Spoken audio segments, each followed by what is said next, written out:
Good morning, everybody. It is Thursday, September 1st. The Ethereum merge is getting close. And yes, my thumbnail says the bottom is in.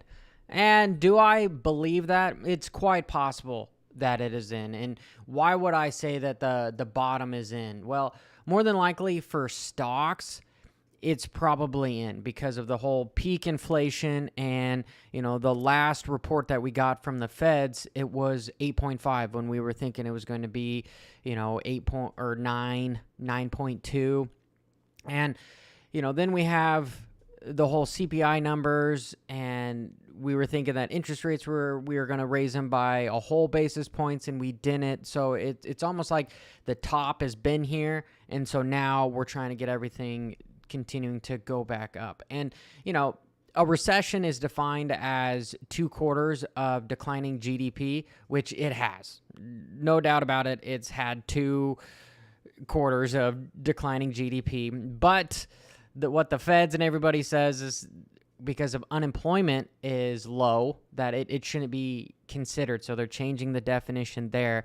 And our administration politically is trying to do everything they can, because how you lose an election is you have declining GDP and you don't have that many jobs and interest rates are low. Gas prices are high. Those are like the 4 main things that people look at as they want to get people out of office if they're losing that. And truthfully, I don't know where you guys are, but it's hard to pay for groceries. Everybody is kind of struggling right now. And so people want Trump back. Whether they will say it or not, I know more people around me that were doing well when we had a Republican in office who wasn't entirely a Republican, that's the side that he picked. I think that when you're looking at politics, the left and the right, there's a big gray area. Even myself, I kind of want to call myself a libertarian. However, I have views on both sides to where make me kind of go in the middle, right? Like I'm pro-choice and, I believe in clean energy, but I want the government to stay the F out of my life. So there we go with there. Anyway, that's what I want to say on that. And we'll just get into where I think the market is right now, because, guys, truthfully, it's boring. Truthfully, it's really boring right now. We're waiting for something big to happen. Okay, for Ethereum, right? Something big is going to happen. Something big is going to happen for the merge. And is it going to be up or is it going to be down? If it's down, it's going to be a big move down. If it's up, it's going to be a big move up. Yeah, you guys don't like hearing that, hey, it could go up, it could go down. But you have to have an unbiased approach when it comes to this stuff. Over the long run, it's going to go up. Because of the merge to Ethereum 2, it is going to be a good thing for crypto as a whole long term. However, because of all the manipulation involved, I wouldn't be surprised to see big whales come in, and they've got insider information. This space is not regulated, so forewarning is we could see a major dump, one of these boner killer liquidation wicks. If I can come back here, something like that, we could see something even worse than that real quick, all the way down to maybe even the $700 range, and then instantly you won't even have a chance to buy it back. But boom, here we go back up to 2,000. I would not be surprised to see something like that. Yeah, that's entirely manipulation, right? Oh, hell yeah. But why would big money and big whales do this? Okay, semantics, that's the same thing. They would do that because they know that Ethereum is a $25,000 coin, and they want to have as much of it as possible. So what do? It's like anybody. If we all know that frugal guy that makes $1 million, but then, his AC unit goes out and it's $7,000 to fix. So he ends up, trying to do it himself, to save $7,000 when he's got a shit ton of money in the bank. There's a saying that says, if you have the money, you don't have the problem. Right? Real problems come from people not being able to figure out financially what's going on, right? You know, that's just the point. Whether your pool breaks, your car breaks, blah, blah, blah. If you've got the money to fix it, you're doing damn well. You're doing okay. And if you don't have the money to fix it, then it's freaking a problem, right? You know, that's a long story to tell you. These guys, big whales, are frugal, and they want to get stuff on the cheap. So that is something that I'm looking for. If it happens, it's going to happen quick. It's going to happen quick. It's not going to be just this, slowly decline, and no, it's going to be super fast. But if I had to pick a side, I'd have to say that this is such good news that it's hard for it fundamentally and technically not to go up. We are bouncing off of that $1,500 range that I've been talking about for freaking, it seems like forever now, because I guess it's been just a week. You know, I could come up with some exciting deal to tell you guys, but I'm not going to keep you guys astray, okay? Everything technically is saying that there's a big move coming, and it's probably going to be to the upside. Yes, there's a lot of buyers and sellers around this range. So that's why we have to break below the $1,400 in order to see a big dump, okay?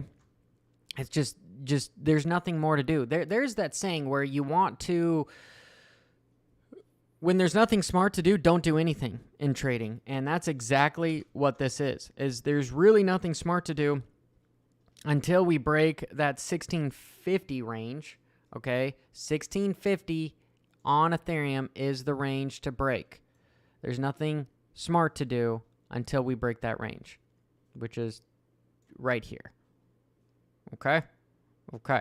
You know, we can see that almost a doji candle on the daily. We'll see what happens in the next 10 hours, but it's looking like the sellers are in control right now. It doesn't have to be just a red candle. Like, for instance, this candle next to it yesterday, it's a green candle, right? You know, I've got a teal because I like the color teal. But that is a bearish candle. Why is that? Well, because look at the wick. Okay, you've got a large wick. It doesn't matter that we opened here and we closed here. We came from up here, and then we retraced back down. That is telling you that buyers are in control. You know, I over-exaggerated that, but that's what you want to know. Okay, and, you know, like this candle is an incredibly bullish candle. Why? Because you've got a wick. Okay, you know, we opened here, we tanked, then we closed right at the top. This is a very bullish candle. This candle is, don't know, because sellers and buyers are fighting. That's something that you should look at. And, you know, it's more pronounced on the weekly and the monthly. Like here on the weekly, this is looking, you know, fairly neutral, but I would say a little bullish on it because we don't have this massive wick down. So we opened here, came up all the way to here, and we retraced here. There's still a good change between the 1400 to where we are now on the weekly. So just in closing on freaking Ethereum, guys, I've been saying it, 1650 to 1400. Those are the ranges you got to look for. Long above, short below. It's just plain and simple. We'll wait for that. Bitcoin, that psychological level of 20,000. Boom. Psychological level of 20,000. We are just fighting it. Hardcore. Yes, I said the word hardcore. I do think we're going to get above it, right? We've got a indecision candle. Well, I made it wrong. Indecision candle with the doji here. And you guys you should by now know, right?